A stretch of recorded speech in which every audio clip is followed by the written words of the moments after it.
Rectangle का area आपको मालूम है, कितना होता है एरिया? L into B. आपको पता है रेक्टेंगल का एरिया होता है लेंथ इंटू ब्रेथ, है ना। आपको यहाँ पर आपको एरिया दे दिया गया है ना, और आपको लेंथ दी है साथ में 12 सेंटीमीटर और ब्रेथ का पता लगाना है। तो फिर कैसे करेंगे इस क्वेश्चन को, ध्यान दीजिएगा। Area equals to L into B. Area आपको पता है 84 है, लेंथ आपको पता है 12 है, बी को हम बी रख लेते हैं, हम उसको एक्स में कन्वर्ट नहीं करेंगे, बी को बी रहने दो। अब आपको बी की वैल्यू निकालनी है, ये मल्टीप्लाई के फॉर्म में है, तो इसका जब ये राइट हैंड साइड से लेफ्ट हैंड साइड आएगी तो डिवाइड के फॉर्म में हो जाएगी।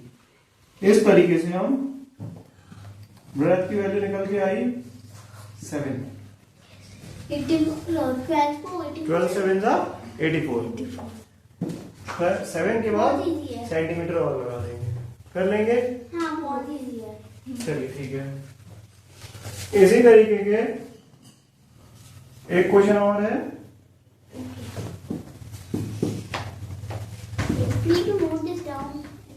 रेक्टेंगल एरिया आपको पता है 192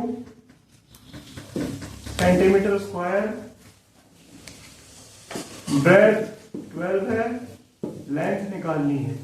सेम क्वेश्चन है, 192 equals to 12 into L. L equals to 192 upon 12। Perimeter of square पता है 28 मीटर। साइड निकालनी है स्क्वायर की, कितनी होगी? हमको पता है कि पेरीमीटर जो होता है वो स्क्वायर की चारों बाउंड्रीज का सम होता है। तो स्क्वायर की प्रॉपर्टी है सारी लेंथ बराबर है, इक्वल है, तो फिर साइड क्या होगी?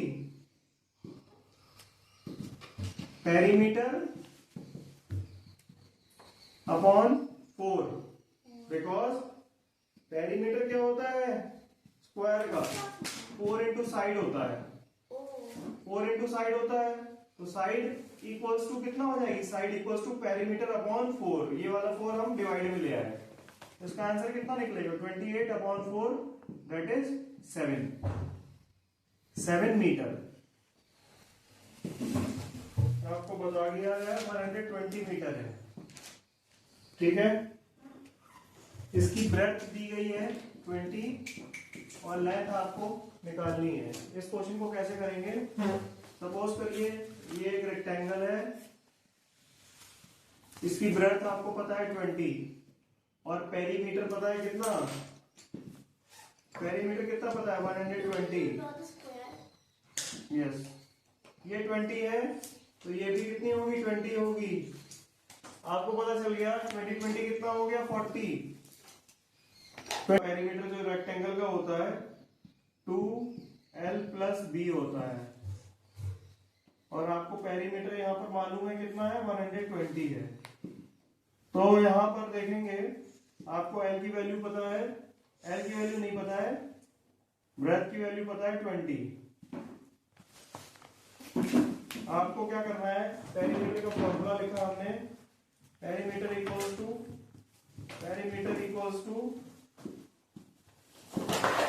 Perimeter of rectangle equals to 2l plus b। Perimeter मालूम था 120, ब्रेथ मालूम थी 20, तो उसकी वैल्यू यहां पर रख दी। अब हम ब्रैकेट को ओपन करेंगे, 2 को l से मल्टीप्लाई करा जाएगा तो 2l हो जाएगा, और 2 को 20 से मल्टीप्लाई किया जाएगा तो 40 हो जाएगा।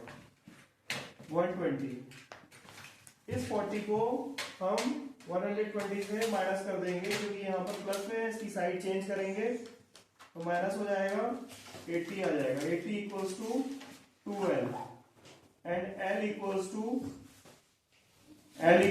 80 अपॉन 2 दैट इज 40 मीटर। अगर आपको समझ में नहीं आया है तो पूछने में कोई शर्म नहीं है, ठीक है ना। ख्याल से फिर से ध्यान देंगे। देखिए मैं आपको एक और मेथड अभी बता दूंगा इसको करने का, लेकिन अभी फिलहाल जो मैंने किया है उसको समझने की कोशिश करेंगे।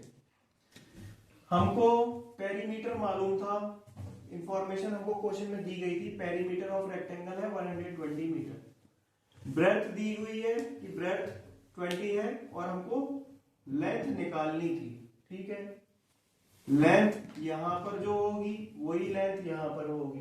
ठीक है, तो हमको क्या, पेरीमीटर क्या होता है, चारों लेंथ और ब्रेड्थ का सम होता है। पेरीमीटर का फॉर्मूला होता है 2l प्लस बी। ठीक है, 2l प्लस बी का मतलब क्या हुआ कि लेंथ और ब्रेड्थ को अगर ऐड कर दो तो इसका जो डबल होगा वो पेरीमीटर होगा। इसको आप 2l प्लस बी का मतलब क्या होता है ये भी जान लो। 2 multiply by L plus 2 multiply by B. ठीक है, इसका मतलब क्या होता है, 2 का मल्टीप्लाई एल से भी है, 2 का मल्टीप्लाई बी से भी है, और इसका कॉमन ब्रैकेट के बाहर निकालिए तो 2 जो है ये कॉमन आ गया दोनों का। मतलब हम जब ब्रैकेट को यहां से एक्सपेंड करेंगे तो 2 का मल्टीप्लाई एल से करेंगे और 2 का मल्टीप्लाई ब्रेड से भी करेंगे। तो हमने क्या किया, यहाँ पर पेरीमीटर की वैल्यू डाली, ब्रेड की वैल्यू डाली और 2 का मल्टीप्लाई एल से किया तो 2l हो गया, और इस 2 का मल्टीप्लाई 20 से किया तो 40 आ गया। अब हमने क्या किया, इस 40 को राइट हैंड साइड से लेफ्ट हैंड साइड पहुंचा दिया। ये प्लस का था, वहां पर गया तो 120 से माइनस हो गया। 120 से 40 को हमने माइनस कर दिया तो 80 हो गया। इस कैलकुलेशन को मैंने स्किप कर दिया और डायरेक्ट 80 लिख दिया। 80 इक्वल्स टू 2l हो गया।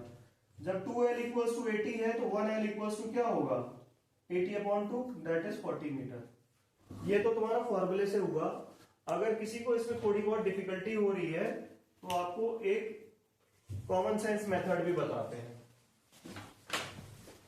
हमको पता है पेरीमीटर चारों साइड्स का लेंथ और ब्रेड्थ का सम होता है। एक ब्रेड्थ की हमको पता है 20 है, तो रेक्टेंगल की दोनों ब्रेड्थ आपस में इक्वल होती तो ये भी 20 होगी। ठीक है, ये दोनों 20 हो गई।